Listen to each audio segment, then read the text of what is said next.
좋은 아침입니다. 서창원 목사입니다. 오늘 우리가 함께 나눌 하나님의 말씀은 마태복음 5장 17절로 20절까지의 말씀입니다. 제가 읽어드리겠습니다. 내가 율법이나 선지자를 폐하러 온 줄로 생각하지 말라. 폐하러 온 것이 아니요 완전하게 하려 함이라. 진실로 너희에게 이르노니 천지가 없어지기 전에는 율법의 1.1획도 결코 없어지지 아니하고 다 이루리라. 그러므로 누구든지 이 계명 중에 지극히 작은 것 하나라도 버리고 또 그같이 사람을 가르치는 자는 천국에서 지극히 작다 일컬음을 받을 것이요 누구든지 이를 행하며 가르치는 자는 천국에서 크다 일컬음을 받으리라.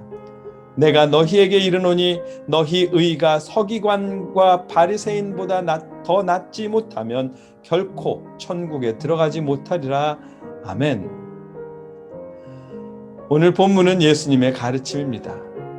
이 가르침에서 예수님은 당신과 율법의 관계에 대해서 말씀하십니다.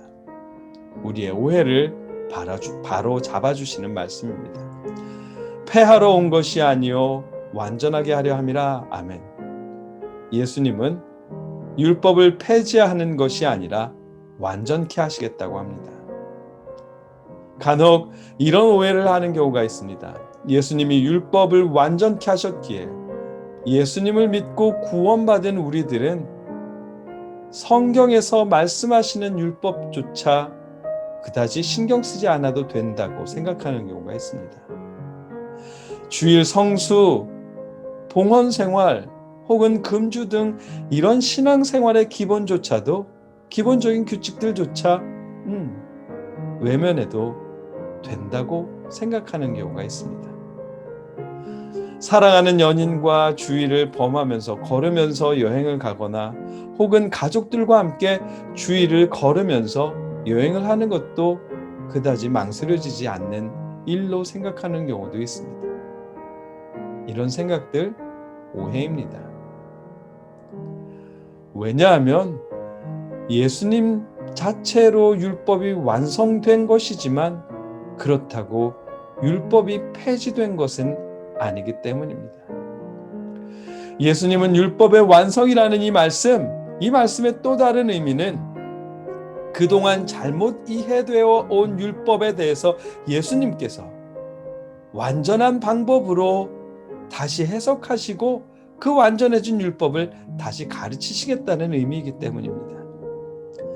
예수님께서 율법을 가지고 바리새인들과 논쟁도 하셨고 때로는 안식일에 일을 하시면서 율법을 외면하거나 무시하시는 듯한 모습을 보이셨지만 그것은 율법을 폐지하는 행동이 아니었습니다. 예수님께서 완전케 하신 그 율법의 목적, 하나님의 의를 드러내기 위한 행동이었습니다. 오늘 본문은 그 사실을 미리 알게 하시는 본문입니다. 내가 율법이나 선지자를 폐하러 온 줄로 생각하지 말라. 폐하러 온 것이 아니요 완전하게 하려 함이라. 아멘. 예수님은 율법을 폐하기 위해서가 아니라 완전하기 위해 오셨다고 말씀하십니다. 우리의 신앙생활도 예수님의 이 말씀을 기억할 수 있기를 바랍니다.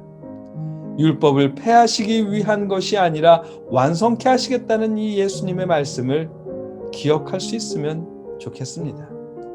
우리의 신앙생활도 하나님의 의를 더 많이 드러내는 그런 삶이길 소망합니다. 우리의 의가 아니라 우리의 편의를 위한 것이 아니라 하나님의 의가 더 많이 드러나는 우리의 신앙생활일 수 있기를 축복합니다. 구원받은 하나님의 자녀로서 예수님의 제자로서 무엇보다도 하나님의 의를 더 많이 드러내는 우리의 하루하루가 될 수 있기를 하나님께서 그렇게 도우시기를 주님의 이름으로 축복합니다. 기도하겠습니다. 하나님, 우리의 삶에서 하나님의 의를